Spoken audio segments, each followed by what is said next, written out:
Let me start with this. I just want to remind us just to say something that is obvious to everyone, but we're not thinking about this. And that is that we're all here in this gathering, even we're all here presumably on purpose. We're here because we intend to be here. And why do I bring that up? And the first thing I want to really reflect on is it's an interesting thing about human anthropology and the way the mind works. Before we get to shame, we need to talk about why is shame an important thing. And we want to say that one of the first reasons why it's important is because it's important for us to have some sense of what we believe it means to be human in the first place. And one of the questions that we ask is, what does it mean for us to be people of intention? What is it that we really want? What do we want to be about as human beings? And I want to propose to us that in our culture in the West, we often, whether we know this consciously or not, we presume that what we really want to be about is that we want to be about doing the next right thing. We want to do well in school. We want to move to accomplish things. We want to move to acquire things. We want to move to create things and to reach benchmarks and so forth and so on. All those things are true in and of themselves. But I want to suggest that in and of themselves, one of the things that the mind knows, this embodied and relational process that we occupy, that we call the mind, one of the things that it knows is that those particular things that we typically think that we are longing for, that we desire most, are temporary.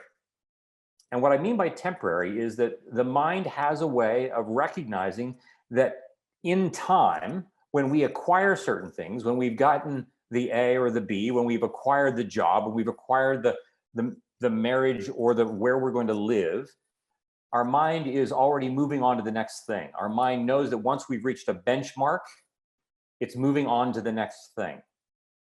Because benchmarks in and of themselves, literally, temporally, are temporary.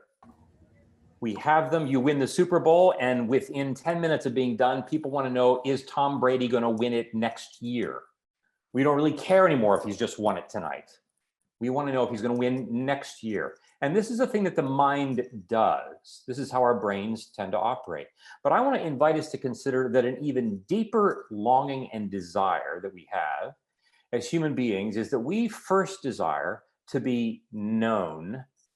Ultimately, before we desire anything else, we like to say that every baby that comes into the world is looking for someone looking for her. The minute she comes out of the uterus, the minute he comes into the world, he's looking for someone looking for him.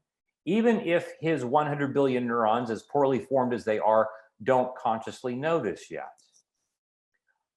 And what's interesting about this longing to be known, I long for you to see me, to hear me, and I know that you long to be seen and to be heard by me. There's nothing temporary about that. These are bottomless wells for us to plumb.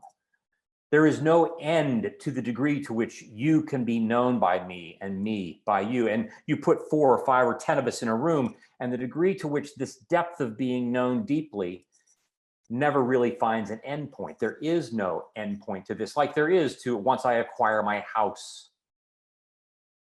And this is important because along the way, we discovered that I not only want to be known by other human beings and known deeply. I don't just want you to know the things about where I came from and what I study. I want you to know the parts about me that I love, but I also counterintuitively long to have you know the parts about me that I hate the most. Because those are the parts of me that my brain intuitively knows, no matter what my worldview is. Those are the parts that in my hiding them from you, I'm going to have to burn energy. I'm going to have to burn energy to contain them. And that's energy that I don't then have available to do the other thing that we long for. Because we don't just long to be known, we long to be known by one another in order for us to then together create artifacts of beauty and goodness in the world. Human beings long to be known on the way to creating beauty. And I want to suggest even further that we don't just long to create beauty, beauty is something we long to become. And so when we ask first the question, what does it mean for us to be human? Why am I at Harvard? I would say If I were at Harvard, I would want to be at Harvard because I want to be deeply known by my colleagues, by my classmates, by my professors, in order for us together to go on and create objects of beauty and goodness in the world. I want to make in the world those things of beauty. And what might those things be? Those things could be relationships. Those things could be software. Those things could be education. Those things could be artwork. Those things could be new businesses. Those things could be new architectural design. Those things could be new farms. Those things could be anything in the world in which beauty becomes an imagined possibility. And this notion of being human in order to be known, in order to create beauty and goodness in the world, usually requires at least three things. The first thing is that it requires what we call in the mind differentiation. And by differentiation, we mean that in order for me to create beauty well, I'd like, honestly, it'd be nice if the world were just like me. I've been married for 34 years. And I'm married to a lovely, beautiful woman. And her name is Phyllis. And what I tell people is, like, after 34 years, I realize when I married Phyllis, I didn't really want to marry Phyllis. What I really wanted was to marry someone who looked like Phyllis, but was really me. I really wanted to marry me. I wanted someone who thinks like me, who thinks the things I think are funnier like me, who wants to waste time like I want to waste time. I want to marry me. I didn't actually want to marry a real person who is this different from me. But we know that when we want Van Gogh, when we want Beethoven's Fifth Piano Concerto, when we want great software, we have to bring together different pieces. We need to be differentiated. It's not going to do very well for me to be with someone who's just like me. We bring together differentiated parts to create beauty. But the second thing that we need is that we need great vulnerability. You see, in order for us to create together, it needs me to be able to say there are parts of this creative endeavor in which I'm not enough. I need you. I need you. I'm vulnerable. There's a part of me that is broken. There's a part of me that is weak. There's a part of me that is not enough on my own. In order to create the world of beauty that I long for, I need to be with the other. And that requires me to be able to name the parts of me that are inadequate, the parts of me that are not up to the task, the parts of me that may feel broken, and as we'll get to in a moment, feel ashamed. And the third condition that we talk about with creativity is this notion of creating in a differentiated way, in a vulnerable way, in the absence of shame. Because what I want to suggest to us is that where we begin with shame is, look, like, you're all smart folks, and I don't need to tell you what shame is and what it isn't. When you feel ashamed, when you sense it, when you feel it. We'll get to some of those technical things in just a moment. What I want to indicate to us is that shame isn't just a way in which we feel bad. Shame is, in my understanding of the world, shame is what happens to us, and primarily what it does is that it undercuts, it shears off our capacity to create. Not only does it make me feel bad, but in feeling bad, I am now subverted from creating in the world those artifacts of beauty and goodness that I've been called to create. And those of us who are followers of Jesus would say that if we believe in evil, I would say that evil's primary use of shame is to keep humans from creating the beauty and the goodness that they were destined to make in the world. So when we talk about shame, first we have to recognize that it's not just something that happens to be in the universe. It's something that evil actively wields to disintegrate our minds. We like to say in our business, this world of interpersonal neurobiology, we like to say that the mind is an embodied and relational process that emerges from within and between brains whose task it is to regulate the flow of energy and information. Now, that's a lot of words. But the shorthand is that the mind, we like to say, does at least 5 things. It senses, it images, it feels, it thinks, and it behaves actively, physically. All those 5 parts, much like an orchestra, need to come together, differentiated parts coming together, linked in order to create the symphony in which the mind flourishes. What shame does is it disconnects all of those interacting parts. Here's some of what shame does. If you were to just look at the clinical literature on what shame actually, what it is and how it functions, you'd read something of this nature. First of all, it's important to know that shame, at the same time that we all kind of know what it is, shame is first a neurophysiologic event.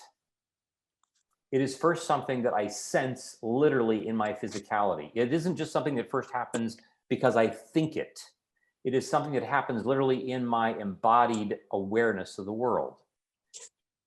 If you've ever been around a dog long enough, you know that dogs can be shamed, and you can watch what dogs will do. When I sense shame, I will physically turn away from you. I will then make it very difficult for me to have the experience of thinking and sensing and imaging and feeling in a concert whole when I'm in that situation. Mechanically, what happens in the brain, we like to say that it's not unlike what happens with a standard transmission automobile. Some of you might be familiar with that. If you drive a stick shift, you know that you have an accelerator and a brake and you have a clutch. And that if you don't employ the clutch anytime the car slows down or anytime you're trying to shift gears, the car doesn't just stall, it stalls violently. If we imagine that our desire to create is like the accelerator, but even then we know that we need sometimes to be able to slow that pace down. Between the accelerator and the brake, if we don't have a clutch, our engine tends to stall violently. If any of you have ever been in a moment in which you've been embarrassed, whether privately or publicly, you know what this feels like. There are some other things that are important for us to know about how it works. The first thing is that shame is something that human beings can begin to experience as early as 15 to 18 months of age, long before we have language, long before I have some kind of an awareness of what is going on with this, long before I can make sense of why I feel it. I'm already in the position of having to somehow regulate it. I'm having to find out ways to make sense of it and to manage it. So we see that we human beings have been trying to manage shame from an early time in our own personal development. Not only is it early in the game for us, it is also quite disintegrating. As I mentioned before, it disconnects my different mental functions from being able to function together as a whole. One of the primary behavioral things that I do in response to this is the behavioral modality of hiding. I literally feel shame, and then I don't want to tell you that I feel shame because the very act of telling you makes me feel ashamed. And in this overreactive and self-reinforcing neurophysiologic event, because I do not tell you where I feel shame, the very act of hiding strengthens its capacity within me. Not only am I going to hide from you, I'm going to have to begin to burn energy, literally, neurophysiologically. I'm going to have to burn energy to contain it, to not talk about it, and eventually to keep myself even from thinking about it. Whatever these small or large moments are in which this takes place. With this hiding, eventually comes isolation. I begin to cordon off these different parts of my story, the story parts in which this shame has occurred. The hiding and the isolation only leads to the strengthening of the neural impulse to continue to hide and remain ashamed. In addition to this, one of the primary cognitive features of shame is that of condemnation. By the time I'm about 4 or 5 years of age, the feeling that I have is one that begins me to lead to say things to myself that are pretty self-critical. Not that anybody here in this room has ever been self-critical. But shame tends to launch me into states where I will say things like, I should have done this better. I should have done that better. I'm not good enough at this. I need to be better at that. This spirit of condemnation only reinforces my sense of shame. Now, we think that when we shame ourselves in this way, that this motivates us to do better the next time. One of the things that we know about shame is that because it then eventually sucks dry the energy that I'm using that I don't then get to use to create, over time, we know that shame does not, as a tool for behavioral change, does not ever lead to human flourishing over time. It's therefore not ever going to be effective. That's a different question from whether or not there actually are appropriate times for us to feel shame. That's a different question, because the answer is yes, there are times when it's appropriate for us to feel it. The question is not, do we sense shame at all? The question always is, in what way do we respond to it? Moreover, one of the other things that happens then is, as you can imagine, with shame, I tend to literally become physiologically static. I tend to become less mobile. If you're ashamed in front of a group, how easy is it for you to move about? We either want to flee the situation or we feel paralyzed. But the point is that I'm not easily able to move about within the context of those relationships that I'm currently occupying. Shame leads to stasis. And that static position, that lack of mobility internally with my cognition, the flexibility with my emotion, that stasis eventually disrupts my ability to create. And at the end of the day, what shame is a harbinger of, the harbinger that tells us that I'm about to be abandoned, I'm about to be left. Now, we who follow Jesus would say things like, in our texts of origin, where we read that God says, it's not good for man to be alone, we would say that the ultimate sense of what I'm afraid of really has everything to do with this question of, am I going to be left alone? Now, here's what's important. All these things that I've just talked about with shame are things that take place in a context of a story. You see, you can read about shame in the literature in terms of the mechanics in the way that I just mentioned them. But that in and of itself doesn't really explain the real impact of shame, because everybody here on our screen tonight, everybody here, because we're human beings, we need to know that we invariably are people who tell stories. We can't not tell them. We are always in the business of telling stories. From the time we begin to acquire language, we are using language to make sense of things in the world. We like to say in our business, first we sense, and then we make sense of what we sense. And we are doing this 24/7. I am always in the business of telling stories. And what's important is that shame finds my story to be the context in which it takes root.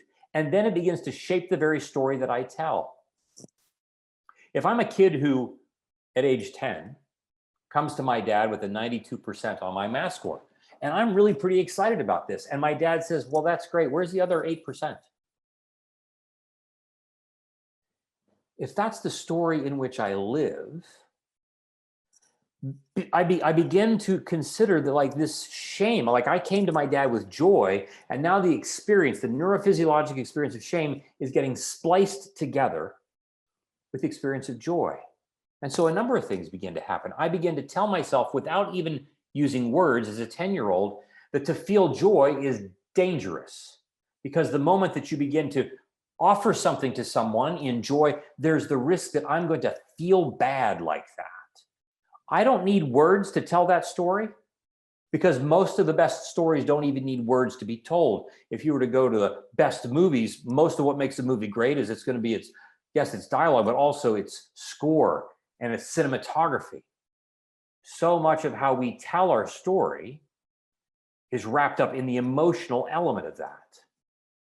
So one of the questions we then also have to ask is this: in what story do each of us believe that we're living? In what story do I believe that I'm living? Because shame is going to happen. The question is the story that I live in, is it big enough to contain it, and is it big enough to redeem it? We then get to this question of, like, okay, this is shame. Well, what the heck are you going to do about it? And I would say that there are 2 or 3 really important components that go into this. The first is our willingness to actually confront it. Remember, shame is a thing that tends to want us to have us not looking at it, because to do so only intensifies the immediacy of how bad that feels. We need to be able to look at it. But the second thing that is crucially just as important is that I only effectively heal and redeem and recommission my shame in the context of community, in the context of others who are coming to find me, in the context of others to whom I can tell my story and can reveal those parts of me that are ashamed, in order to have the experience of being seen and being known by them and have them not leave the room. How many of us have had experiences in which the parts of our stories that we hate the most, when told to someone who is able to hear it with compassion and mercy, gives us the experience of that very part of our story being utterly transformed? Many of us have had all kinds of experiences things have happened to us, things that we've done to ourselves, things that we've done to other people in large moments, but most of the time in micro moments. One of the things I tell people is we can have large events, abuse, trauma, things that take place to us, racial trauma, ranges of different things that happen to us, not just as individuals, but as whole ethnic societies. But the most shaming that happens to us most of the time is the shaming that takes place in the privacy of our own minds, in which I am telling myself, I wasn't enough there, I'm not enough here, I wasn't enough there, I'm not enough there, over and over and over and over again, literally dozens, if not hundreds of times a day, we are telling that story. And in order for that story to be told differently, I'm going to need a payload that's bigger than the one that I'm walking around with in my brain. And in that sense, I need the presence of a community that is collectively able to help me practice over time telling a different story and then being able to believe a different story. And by believing, I don't mean I believe a different story like I believe that the moon is so many 100,000 miles from the earth as a fact. I mean the difference between I believe that Columbus is the capital of Ohio, but that's different than me believing what it's like to sit or stand in the Ohio State House, to be in the city. We have a number of groups that we run in our practice, and I'll wrap up with this. And these communities, these regenerating communities, as we call them, stand out mostly because more than anything, they provide a landscape, they provide a space in which, as people tell their stories, their listeners are giving those storytellers an opportunity to tell their stories categorically differently.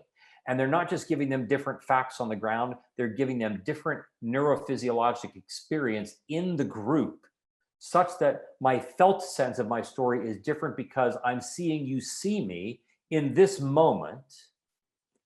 And instead of me feeling only my shame, I'm able to borrow the compassion that's coming from your sight lines and literally allow that to transform my mind while changing my brain and my body at the very same time.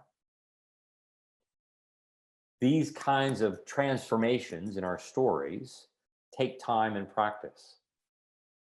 But what they lead to ultimately is not just that I get to feel better about myself. No. They lead back full circle to where we started at the top of our time, in which the healing of my shame does not simply lead to me feeling better. It leads to me being liberated to create the beauty and the goodness in the world with you, with whom I have great differentiation, in the presence of vulnerable lives, and keeping shame outside of that context in appropriate ways, in order for us to realize these moments of beauty and goodness, these things that St. Paul would say were the good works that God has prepared for you to engage in before the foundation of the world. And so what I'm really hopeful about is I like to tell people, look, the news about shame is far worse than you know. And it's far better than you can imagine. Is there anything we can do when we sense someone we know is ashamed of something? Well, one of the things that happens, we like to say, my colleague, Courtney Morrison, with whom I work closely, She likes to talk about emotion in general being contagious. It's a great word because it is. We like to talk about emotion in general as being the fuel in the tank of the human experience. It's the gasoline in the tank. If you take the gasoline out of the human engine, human beings stop moving, right? Emotion, from the Latin word motive, that which precedes movement. We don't do anything in the world. We don't think, we don't move, we don't do anything that is not emotional in nature. In the same way that an automobile doesn't do anything apart from fuel regulation. You can't turn it on, you can't make it slow down, you can't speed it up, you can't turn it, you can't brake it, you can't, apart from it being a matter of fuel regulation. Now, we don't build cars just to have a place to put gasoline. It's not that gasoline is the most important thing, it's just that there's nothing you can do in a car that doesn't involve it. Shame, as an affective state, as an emotion, means that when somebody else is sensing it, if we sense it in somebody else, it's because there's some part of us that is also sensing it. We're sensing that emotional state. So if I sense that one is embarrassed, it is likely because there is a part of me that knows what shame feels like, that is able to register that you are feeling this kind of thing. And in that regard, this has to do with the thing that we call mirror neurons and how we echo and mimic others with whom we sense their intention. One of the first things that we can just say is like, gosh, I notice the look on your face. Can you tell me what you're feeling? Now, one of the things that we invite people to do when we tell people, look, we become really good at things that we practice, which is why we're so good at shame, because we practice it a lot. We become really good at feeling shame, and then we feel like it's a good for anything for us to like share that with the rest of the world, so we can condemn others around us because like I got enough, I got too much, I want to share some with you. In this regard, when I sense it in someone else, it's easy for me to ask questions that are yes or no questions. Are you feeling ashamed? Which, of course, like if somebody asks you, are you feeling ashamed? Isn't the first thing you want to like, yes, of course, thank you. I thought you would never ask. I was hoping to show you what my shame was look like so that we could have this conversation. Hopefully, and I'm glad that you asked me in front of some of our friends, in fact. No. It's helpful for us if we're going to become professional relationship people, if we're going to become good at that, if we're going to pay attention to that, then it's helpful for us to know how to ask questions. And one of the ways that we ask questions as much as we possibly can, avoid asking questions that give people yes or no as the option for their answers, right? We know these as open-ended questions, but it's helpful for us to say like, I'm wondering if, what you're feeling. And invite them to say more about that. Invite them to tell you the story around, remember, shame isn't just a thing that I feel independent. I don't just like wake up in the morning and go, wow, that's really weird. I'm suddenly overcome with shame. No, anything that we feel is always going to be contextualized to a particular event in which it takes place.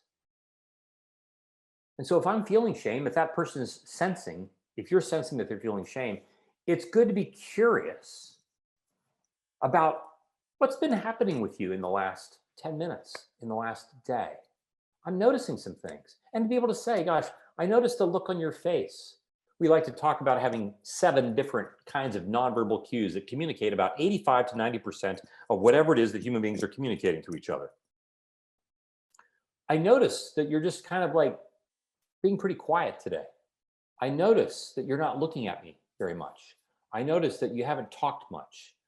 I'm noticing the look on your face. I'm wondering, what's going on?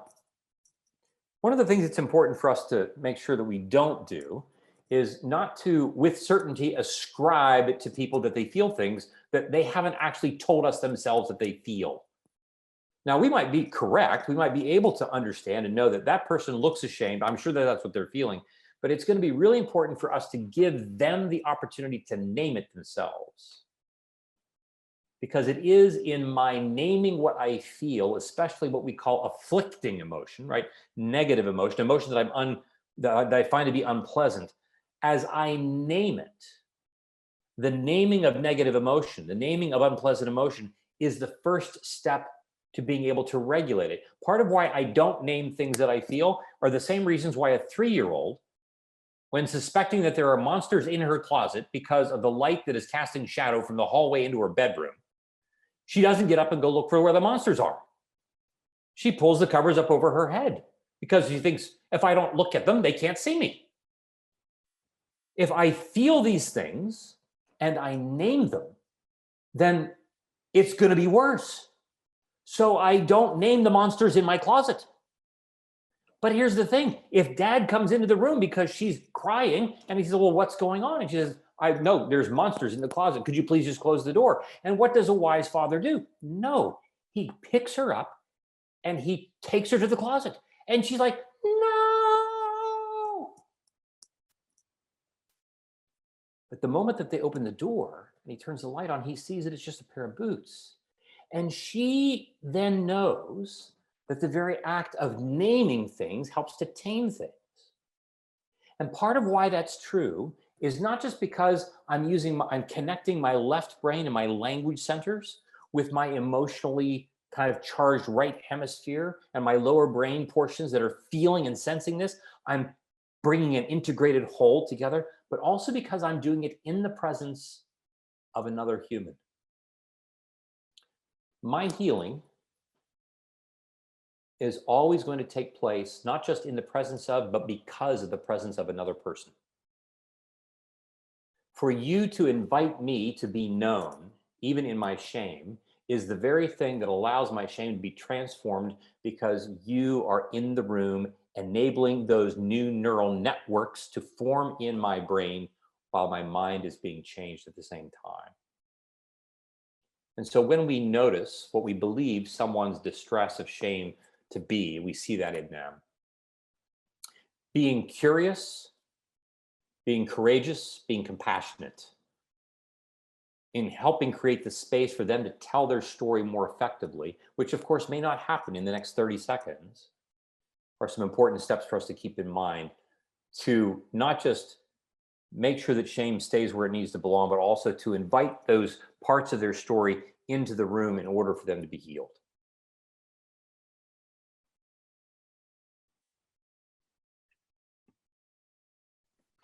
Amazing. Thank you, Dr. Thompson. So for our next question, we've submitted, how do we learn to reject shame without also throwing out godly grief? And what is the role of repentance in growth?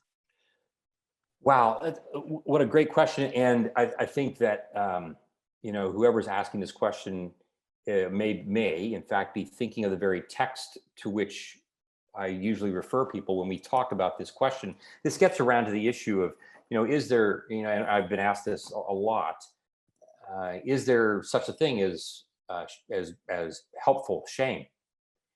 And we read St. Paul as he writes in 2 Corinthians chapter 7, the 10th verse, where he says, there is a godly grief that leads to repentance, and there is an ungodly grief that leads to death. And I would just say that this neurophysiologic and interpersonal experience of shame is something that is part of the human condition. It is a built-in siren system. It is a smoke detector. It is an emotional state that wells up within us that tells us that something is wrong. Now, there are plenty of times when we human beings do things for which shame is the proper response. There's no question about it. The question is, when shame is something I'm experiencing in response to and in light of something that I've done, for which shame is that proper response, the question becomes, what will I do in response to it? Most of our trouble most of our trouble with humans is not that we experience shame, it is how we respond to it.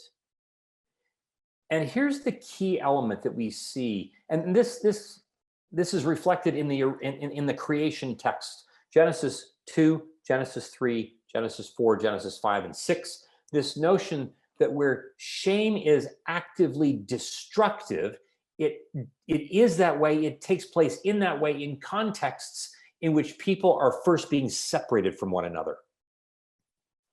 When left to my own accord, my grief, my shame does not lead me to repentance. It leads me to death, because it leads me to continue to turn away from you and from the other. One of the interesting things that comes up in the research between guilt and shame, this question will occasionally come up with, what, you know, are they different? And how do they take place, you know, neurobiologically? We see, as we said earlier, that shame is a neuroaffective state that can emerge as early as 15 to 18 months of age.